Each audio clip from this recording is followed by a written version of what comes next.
कांग्रेस कह रही कि ये सब लोग जो है राम के सहारे 400 पार का मुद्दे रहे आगे जा रहे राम के सहारे। अच्छी बात है, किसी का सहारा हो, जनता जिससे प्रभावित हो। सनातन हमारी मूल भारत की आत्मा है। भारत माता का सम्मान पूरा देश करता है। आराध्य देव राम की संतान, कृष्ण की संतान, भोले बाबा की संतान, सनातन परंपराओं का सम्मान देश का सम्मान है। हम लोग कोई उस आधार पर चुनाव नहीं लड़ रहे, लेकिन जनता के दिल में आस्था सनातन संस्कृति के रूप है, तो उसको कौन रोक लेगा। आधार क्या है, लेकिन अकेले हम उसके आधार पर कोई चुनाव नहीं लड़ रहे। हमारा आधार है मोदी जी के नेतृत्व में पिछले 10 साल में गांव के गरीब से लेके, महिला से लेके, किसान से लेके, नौजवान से लेके सभी के हितों के लिए किए गए कार्य, सबका साथ सबका विकास, देश का बढ़ता हुआ इंफ्रास्ट्रक्चर, देश का बढ़ता हुआ दुनिया में संदेश, देश की बढ़ती हुई मजबूत आर्थिकी, देश की सामरिक ताकत और देश में जिस तरीके से भ्रष्टाचार के खिलाफ मोदी जी की मुहिम, इसलिए जनता को विश्वास है कि मोदी जी के हाथों में हमारा देश सुरक्षित है, हमारे हित सुरक्षित है, हमारा बच्चों का भविष्य सुरक्षित है। इसलिए पूरे देश की जनता मोदी जी की गारंटी मांगते हुए रामनवमी है, लेकिन प्रोफेसर राम गोपाल यादव ने कहा है कि मैं ये पाखंड वगैरह नहीं करता। ये क्या पहली बार रामनवमी आई है? जबकि सवाल ये था उनसे कि रामलला की प्राण प्रतिष्ठा होने के बाद पहली बार ये रामनवमी नहीं, तो अगर वो रामलला के भक्त नहीं है, सनातन को नहीं मानते हैं, तो यही तो इन्होंने किया ही है। तुष्टिकरण की नीति के आधार पर पूर्व की सरकारों में यही किया ही है, वो गलत नहीं कह रहे।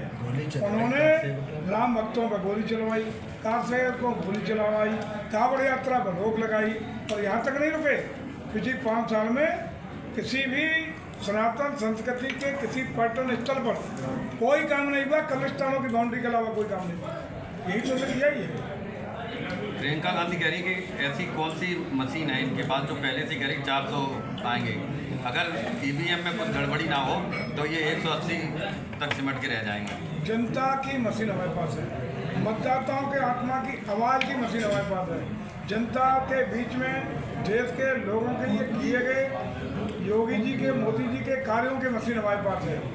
हमारे किए गए कार्य, सरकार की उपलब्धियाँ, 7 साल की प्रदेश सरकार की उपलब्धियाँ, 10 साल की आदरणीय मोदी जी की उपलब्धियों के आधार पर हम ये सुनिश्चित करके कह रहे हैं कि हम यूपी की 80 की 80 जीतेंगे और देश में इस बार 400 पार करने का काम करेंगे।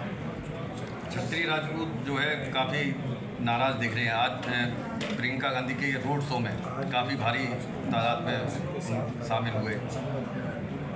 ये कहीं किसी एक गांव के लोग, कहीं किसी को पट्टी लगी थी क्या, वो राजपूत थे, छत्ती पट्टी लगी थी क्या उन पर? सब पगड़ी बांधे हुए थे। पगड़ी तो किसी का यहाँ लग दो टोपा नहीं, मामला तो पगड़ी से ही उछला है। पगड़ी से क्या होता है? किसी के किराए के लेके लाकर पगड़ी रख दो चालू।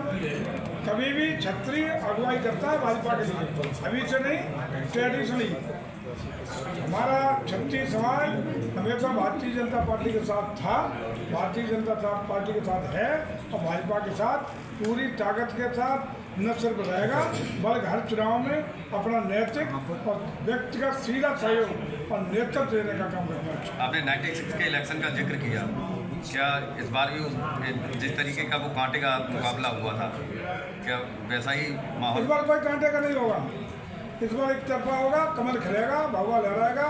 और अभी तो कांटे का मुकाबला भी दिख रहा है। 4 दिन बाद आटा काटा साफ, 6 बजे वाले बंड होकर भाग जाएंगे। देख ले कल प्रोफेसर राम गोपाल जी के जिस तरह के पागलपन के बयान थे, यहाँ कह रहा हूँ पागलपन के बयान, कि जिनको महाराणा प्रताप में ही सारी मूर्तियों महाराणा प्रताप दिखाई दे रहा हूँ, जिसको समाज की सभी मूर्तियाँ, जिसको वो पीडीए कहते हैं उनकी भी, जिनको वो दलित कहते हैं उनकी भी, जिनको वो अगड़े कहते हैं उनकी भी, सभी महापुरुषों की मूर्तियाँ में अगर महाराणा प्रताप उन्हें इसलिए दिखाई पड़ते हैं कि उन्होंने मुगल मानसिकता के खिलाफ, अगर उनका भाला सैफे की तरफ है तो इतने भयभीत हैं वो, कि सब मूर्तियों में उन्हें अगर महाराणा प्रताप दिखाई देते हैं तो एक बौखलाहट है। राम गोपाल यादव ने कहा कि मोहन यादव के आने से कोई फर्क नहीं पड़ेगा, उन्हें जानता कौन है। ये नहीं कहा, उन्होंने कहा कौन मोहन यादव, कौन मोहन यादव? ये कहा है, हम नहीं जानते। मैं जानता था। आदरणीय राम गोपाल जी को जरा पूछो कि रोटी कब तक खाओगे मुलायम सिंह की नाम पे? मुलायम सिंह के नाम की रोटी बहुत खा ली, तुम अपनी पहचान बनाओ। तुम क्या हो, ये रोटियां ज़्यादा दिनों तक नहीं खा पाएंगे, अपनी पहचान कार्यों के आधार बनानी पड़ेगी। मोहन यादव जी सूर्य के ऊपर थूकने का, क्या सूर्य पे ज़्यादा थूक वो अपने ऊपर करेगा? उत्तर प्रदेश के समान राज्य, मध्य प्रदेश के सम्मानित मुख्यमंत्री, उनको कह रहा है मैं कौन मोहन यादव? हम पब्लिक भी मजाक बना रही, हंस रही है। बसपा ने अपना कैंडिडेट चेंज किया है, गुलशन साकी की जगह शिव प्रकाश यादव को। इससे क्या आपको लग रहा है? क्योंकि वो तुरंत ही गुलशन यादव जो है डिम्पल के नॉमिनेशन के साथ ही समाजवादी पार्टी में शामिल हो गए। देखिए, ये विपक्ष का अपना कौन लड़ेगा नहीं लड़ेगा, इससे कोई सरोकार नहीं है। भारतीय जनता पार्टी का एक कार्यकर्ता कमल खिलाने के लिए यात्रा बैठा है, कमल खिलेगा, भगवा लहराएगा, कोई लड़ेगा कोई नहीं लड़ेगा, इससे कोई फर्क नहीं पड़ेगा।